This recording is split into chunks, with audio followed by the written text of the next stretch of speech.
Tonight, police appeal for public information following an armed robbery in Port Lincoln and funding on the table for more pumped hydro projects in the Spencer Gulf. With the latest from around the region, your nightly news with Louise Hedger begins now. Good evening. Two men remain on the run following a terrifying ordeal for workers at a Port Lincoln hotel. Just released security footage from April shows the moment a staff member was held at knife point before the offenders fled the scene with cash. Entering the hotel with an empty bag in hand, these offenders know exactly what they're after. The two masked men armed with knives threaten the sole attendant, pushing them to the till and forcing for it to be opened. Stuffing what they can into their bag, they push each other to take every last dollar from this local pub. Are you surprised by this? Yes, I was. Very quiet end of town here. The worker follows the men outside before frantically calling police. The violent ordeal, which took place last April, caught clearly on camera, but police have waited until now to release it. The two men remain on the run tonight without being held accountable. Well, I think it'd be a concerning thing for anybody, with the men still at large, you've got to think about what's going to happen next and why are they actually doing it. Police now left with no option but to appeal to the public for information. They were dressed in dark matching clothing, one covering his mouth, described as having slight to medium builds, around 170 centimetres tall. The thieves entered this hotel under the cover of darkness. They're about to drastically change the lives of those affected, and months on, leave police wondering just who these people are. Police say the duo is unknown to them and is urging anyone with information to come forward. Nathan Regter, 7 Spencer Gulf News. Local MP Eddie Hughes is calling on the state government and the Whyalla Council to release plans about what will be done with 3 school campuses once a new $100 million high school is finished, tipping the Ayr High School site as a suitable destination for a new sporting complex. At the Ayr High site be put to some good use, and a sport hub for a whole range of sports is an opportunity, and that requires some really serious hard work. The new high school is expected to be completed by 2022.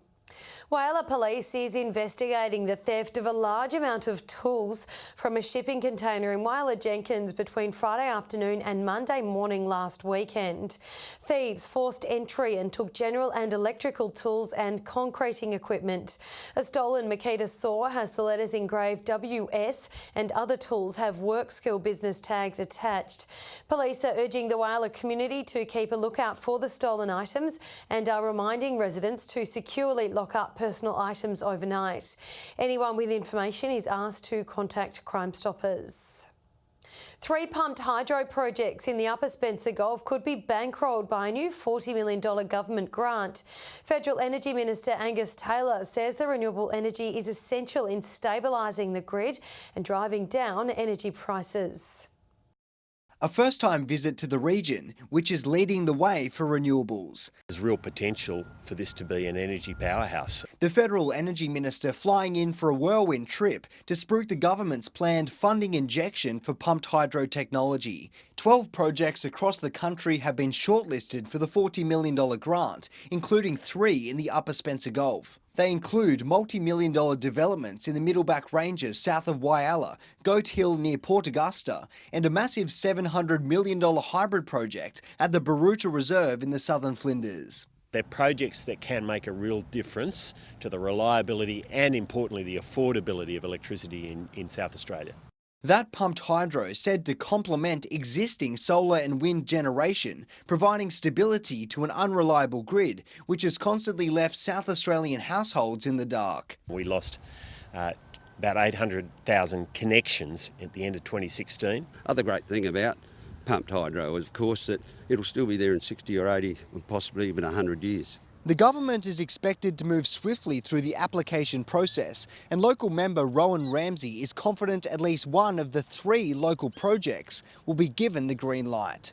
That's a good outcome, and we're really looking forward to seeing some things happen. The overarching goal to slash skyrocketing electricity bills. To make sure there is the power there, the generation there, the supply there, and the competition there to drive down prices and to keep the lights on. Garth Burley, 7 Spencer Gulf News. It's that time of year again, with magpie breeding season well underway throughout the country as the weather starts to warm up. The territorial birds protecting their new nest by swooping any threats. Bike riders and walkers are being warned to watch the skies and avoid any known nesting areas for the black and white bombers. Breeding season will wrap up in mid-October. Investigations are underway into the death of a mine worker near Pooncarie. Just after 5 o'clock yesterday afternoon, a 47-year-old man was killed at the Snapper mine south of Broken Hill. Police say the worker died when a bulldozer and light vehicle collided at the site. The New South Wales Resources Regulator says a preliminary report of the incident will be released in the coming weeks. Still to come tonight, Port Lincoln retirees dust off their golf clubs and regional pharmacies tipped as the key to solving the nation's increasing health system demands. Welcome back. The Pharmacy Guild of Australia says regional pharmacies such as Broken Hills could be the key to relieving the country's healthcare system. Patients are experiencing longer waiting times to see GPs, and the Guild says the situation needs to be remedied fast.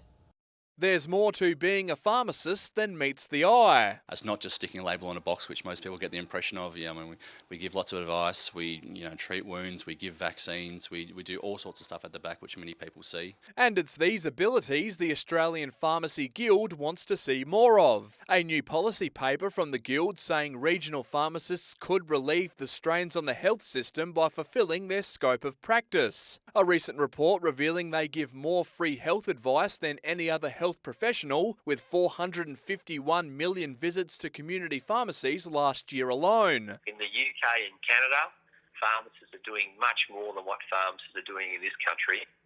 So now's the time to adapt to our ageing and growing population. The policy suggests pharmacists should be able to administer more vaccinations and injectable medications, as well as deliver prescription medications under strict guidelines to patients needing repeats. For pharmacists like Jason Harvey, it's not about encroaching on the work of general practitioners, but about lightening the load. We're not going to, diagnose someone to have the oral contraceptive pill, but if they've had a history of it for years and years, it might be easier for us to be able to give it to them rather than having to go back to the doctor every month or couple of months. The Guild says the impact of pharmacists in fixing the nation's health system should not be underestimated. Patrick Reinke, 7 Spencer Gulf News. Residents at Port Lincoln Retirement Home are dusting off their golf clubs with a new mini golf course being installed.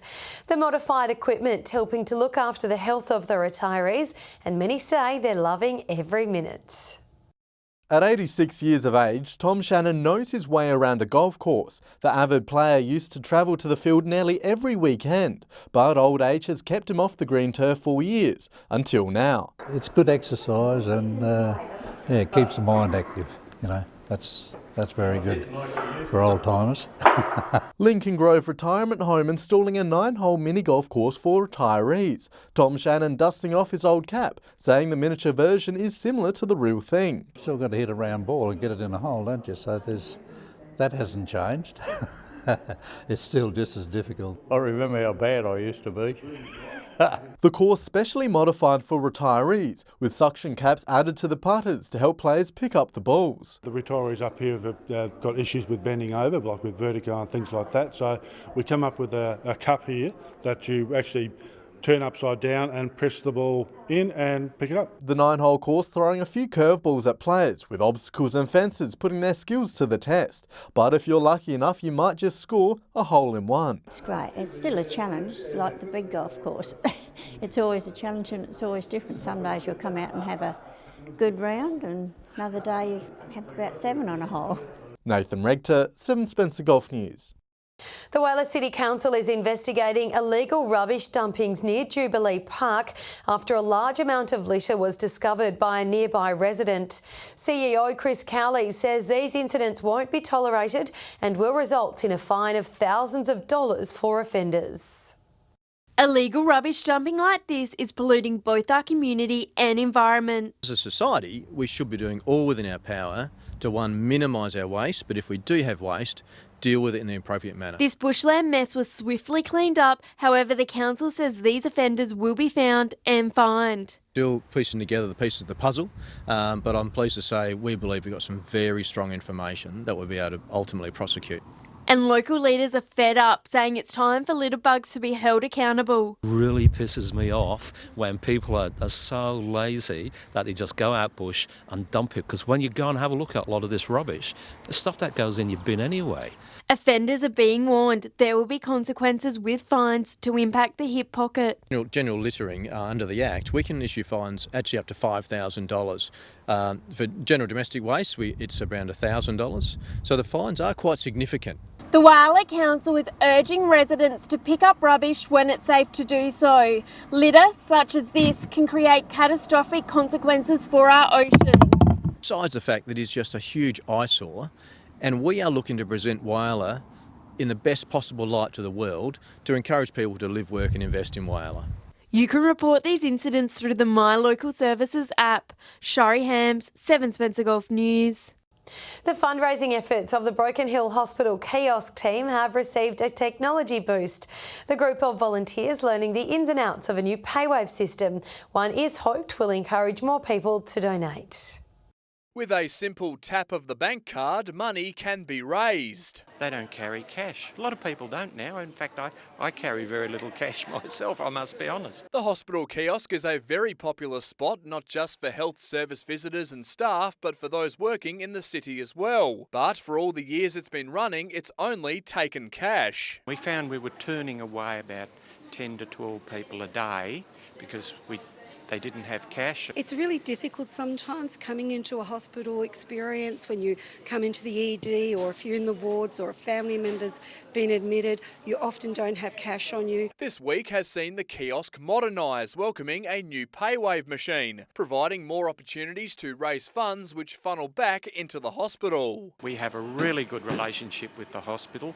We work closely with them on the sorts of items that we can we will fund. Over the last 10 years, money raised at the kiosk has helped donate over $1.7 million for new equipment for the health service. A dedicated team of volunteers always welcoming new additions. Everyone works together, everyone has their own jobs, everyone knows what they're doing, and if anyone needs help, we all help each other and we all get on great. I love coming in early in the morning, 6:30 in the morning, come in and make the sandwiches, help in the kitchen as much as I can. Patrick Reinke, 7 Spencer Gulf News. Stay with us after the break, a look at the local sport, and we'll have the weather details with Britt.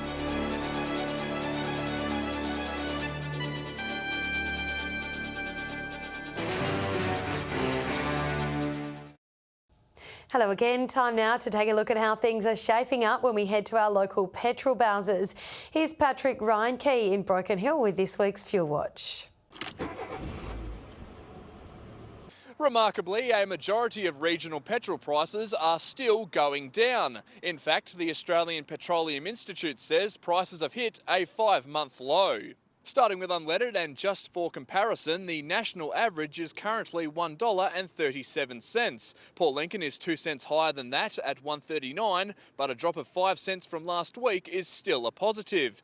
Whyalla sits comfortably under the average at $1.35. Port Augusta is a bit pricey at $1.40. Port Pirie and Kadina are both hovering in the high 130s, while Broken Hill struggled to see any changes. Silver City motorists paying around $1.47 to fill up. In Adelaide, it's a wonderful time to fill the tank. The average is only a cheap $1.28. Turning over to diesel now, and Port Lincoln is up to $1.51, a change of 2 cents. Whyalla is down to $1.49. Kadina is the same. Port Augusta and Port Pirie have both managed to stay on $1.48, a week of breaking even. Adelaide has seen some green, but it's only minor. Finishing off with a look at Autogas, there's been a few changes. Port Lincoln has seen a 3 cent drop to join Whyalla and Kadina on 89 cents a litre. Whyalla is down to 93. Port Pirie is 10 cents cheaper. Broken Hill also has a touch of green, but we're still paying around 87 cents. Adelaide rounds out the board with a small decline to only be paying 77. Now, of course, remember that these prices are the regional averages and they do not reflect any one particular outlet. And if you do find a spot that does sell unleaded, auto gas or diesel for cheaper, be sure to let us know on our Facebook page. Plenty of exciting sports action to hit the park over the weekend. In Port Augusta netball, 2 of last year's top sides produced a nail-biter, which went down to the final seconds. Garth Burley has the weekly wrap. Fans courtside were treated to a heart-in-mouth spectacle as Vikings and Railways fought back and forth in a grand final rematch. Neither side able to gain complete control of the match, with Railways shooting a goal in the dying moments to sneak home by a point. While St Joseph's are now 6 points clear at the top of the table after victory over Magpies. In Whyalla, YCW drained 87 goals in their win over Rupina. Kiwi won the battle of first and second, and Warriors beat Ravens by 30. In Port Lincoln, Wayback survived a scare against bottom-of-the-table St Mary's. Wanilla Rangers and Imperial also too strong on the court. Turning to Pirrie, the Central Risdon Shooters fired against Port and SM Celtic took the points over Sollies. And congratulations to Blue Wren's Kirby Simons, who was named the competition's A-grade Player of the Year. Staying in Pirrie for soccer, where Northern Demons netted 5 in a rout over Uni SA, and in the Amateur League, Savoy scraped over the line against Noarlunga United. In Whyalla, Westlands and Wanderers shared the points, while Lions were victorious. In Lincoln, Seacoal Masters upset ladder leaders South Coast and Raiders were in top flight against the Knights. In the Silver City, it was a nightmare of a match for the Alma goalkeeper as West found the back of the net 14 times, a win also to St Joe's. And finally, veteran golfers from across the region have battled it out in Port Broughton for the annual Triangular Challenge. The Northern region the best on the green, with an average Stableford score just over 33.